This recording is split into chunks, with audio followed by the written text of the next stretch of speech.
I like to go for long walks, walks that cleanse the lungs and cleanse the spirit. This walk, though, has particular meaning for me, and it's a pilgrimage I make every year at this time.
I can remember every detail of my wife's appearance, even though she's been gone for nearly 10 years.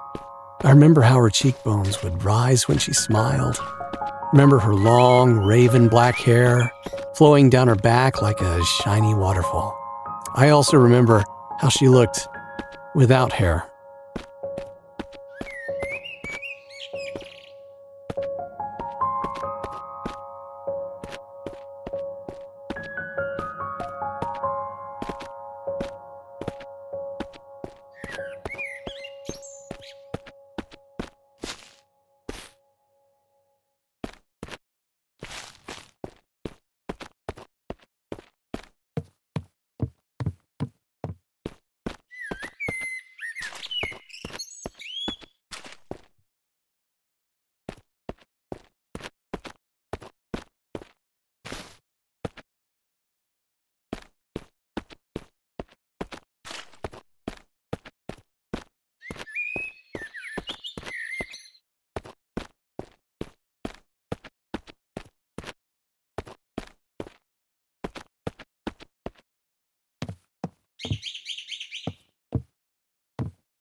She was still beautiful, and she could still smile, but not as often as she used to. The sickness came and went quickly enough, but when it went, it took her with it. I was only 31 years old at the time. She, 33, and our daughter, Emily, had only recently turned 6.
hard enough for a parent to raise a young child on their own, doubly so when that child is of the opposite gender, yet that's precisely the predicament I found myself in when Cassandra died.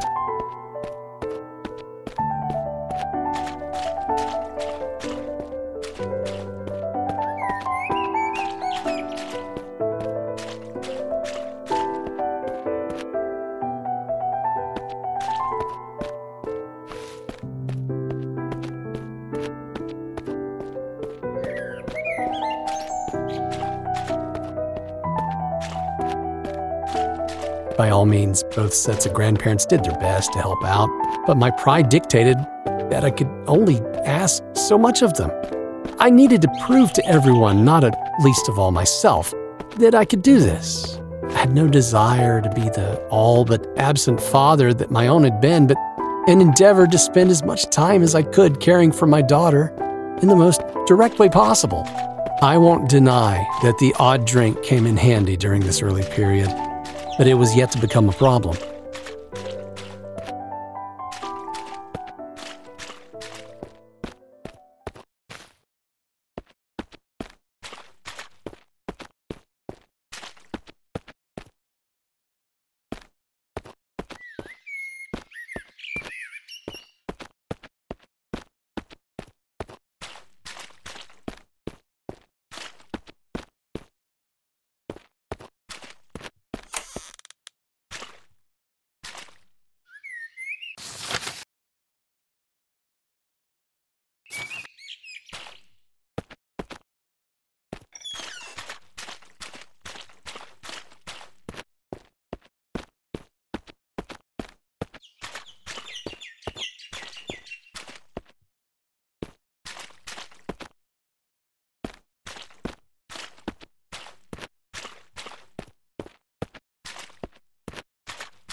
Much greater challenges in the early days were the ones that people would think almost trivial, ensuring my daughter was safe when she used public restrooms and that she cleaned herself properly when she was in the bathtub. Responsibilities that would normally fall upon the female parent when there is one. Emily was still very young at the time, of course, but old enough to feel awkward that her father was checking in on her during her more private moments.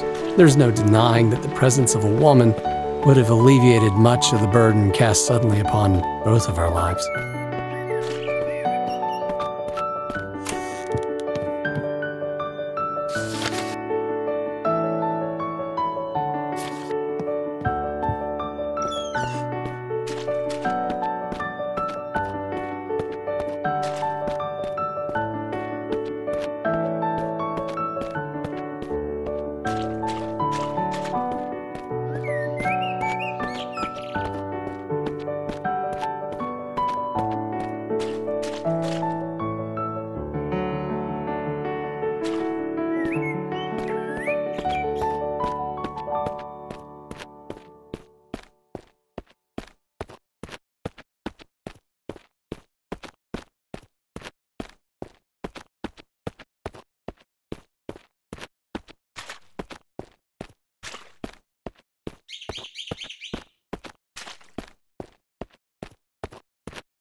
It's not like I didn't try to meet other women after Cassandra's passing. I even went on the odd date, but, well, between my teaching job and my responsibilities as a single parent, it was hard to not only find the time, but to find someone to babysit for the evening without calling upon the goodwill of the grandparents yet again. Most of all, though, it was impossible to find someone to fill the yawning void that Cassandra had left in her wake.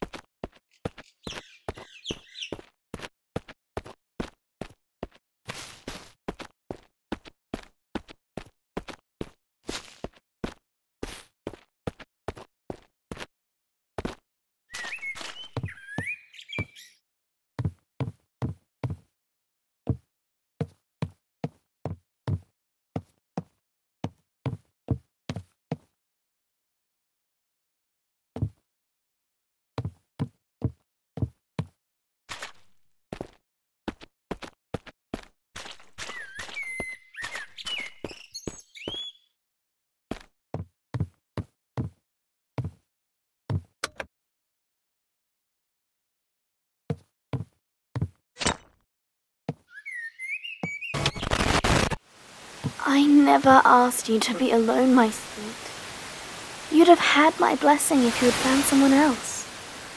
All I would have asked is that she be a good mother to Emily.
Ah, yes, I remember this evening. My wife left a note for me with a friend of ours who worked at a place called Danny's Cafe.